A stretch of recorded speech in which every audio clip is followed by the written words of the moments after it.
सास की जादुई शक्ति। कौशल्या ने एक रात सपना देखा। कौशल्या राजपूत, तुमने किए हैं जीवन में अच्छे अच्छे कर्म, इसलिए अब से जब तुम चाहो गायब हो सकती हो, जिसके लिए तुमको सिर्फ चुटकी बजानी होगी और चुटकी बजाते ही तुम गायब। बस एक बात का ध्यान रखना, जहाँ तुमने कोई गलत काम किया तुमसे ये शक्ति वापस ले ली जाएगी। कौशल्या की नींद टूट जाती है।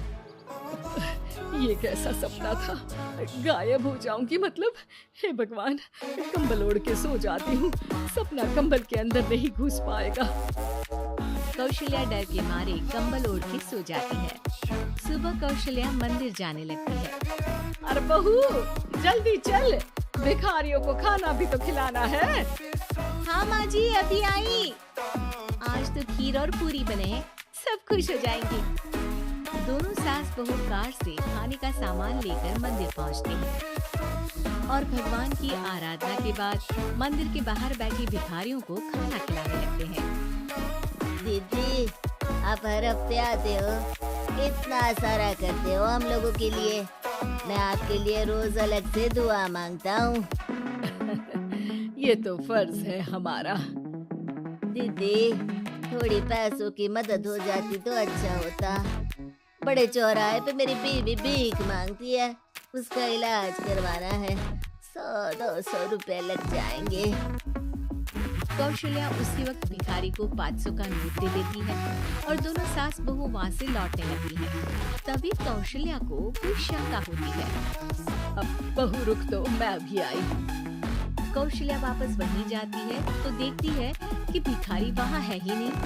कौशल्या को रात का सपना याद आता है। वो चुटकी बजा के गायब हो जाती है और सीधे भिखारी के पास पहुँचती है, पर भिखारी को वो दिखाई नहीं देती। कौशल्या देखती है कि भिखारी उन पैसों से शराब खरीद रहा है और कौशल्या उसे वहीं एक चाटा मारती है। अरे कौन है बे?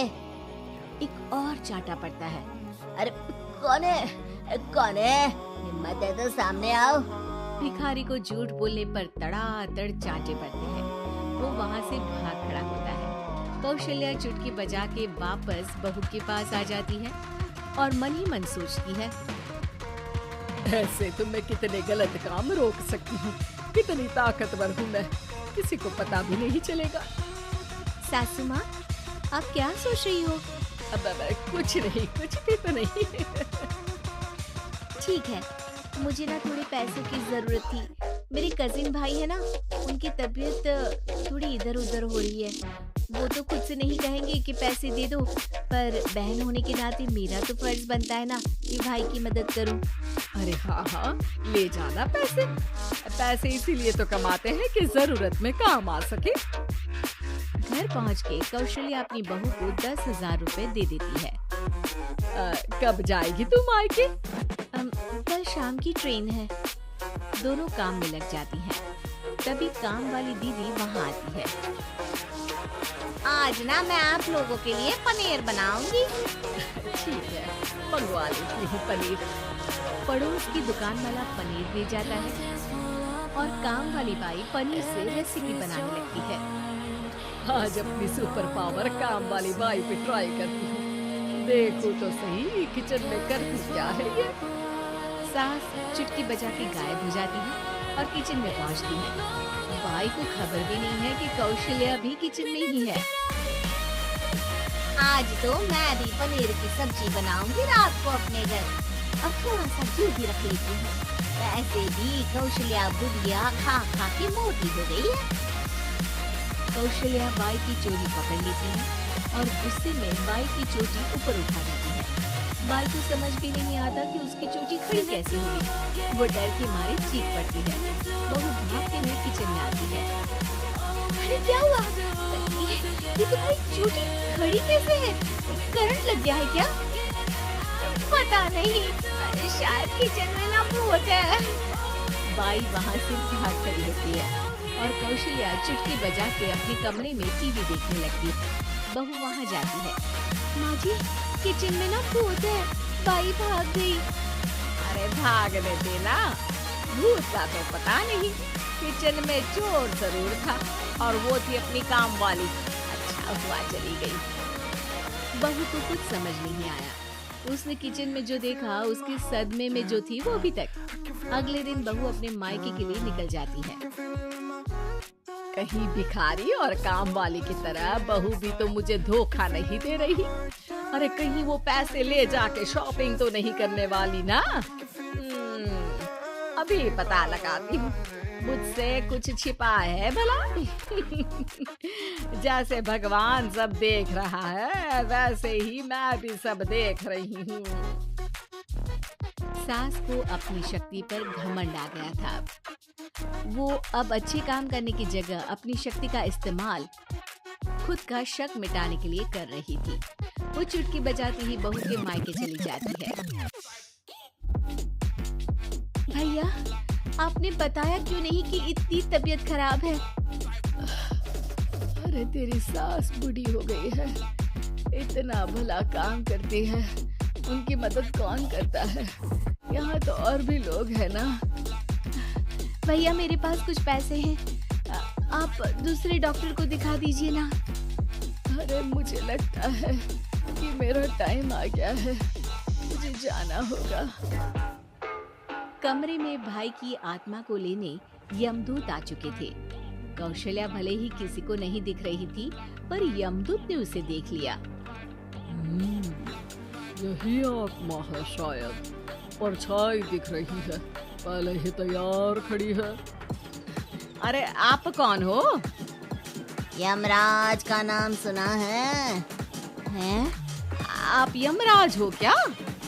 नहीं, हम उनके यहाँ जॉब करते हैं, आत्मा उठा के ले जाते हैं डिलीवरी वाले। चलो अब तुम्हारा टाइम पूरा हो गया। अरे आप शायद ना वो बिस्तर पर पड़े आदमी की आत्मा को लेने आए हो। मैं तो बस यहाँ देखने आई थी कि मेरी बहू कहीं मुझसे पैसे लेकर शॉपिंग करने तो नहीं चली गई ना। मतलब तुम्हारे पास शक्ति है गायब होने वाली? हाँ, तुम ऐसे तुच्छ काम में उपयोग कर रही हो ऐसी दिव्य शक्ति का। अब तो तुमको ही लेके जाऊंगा।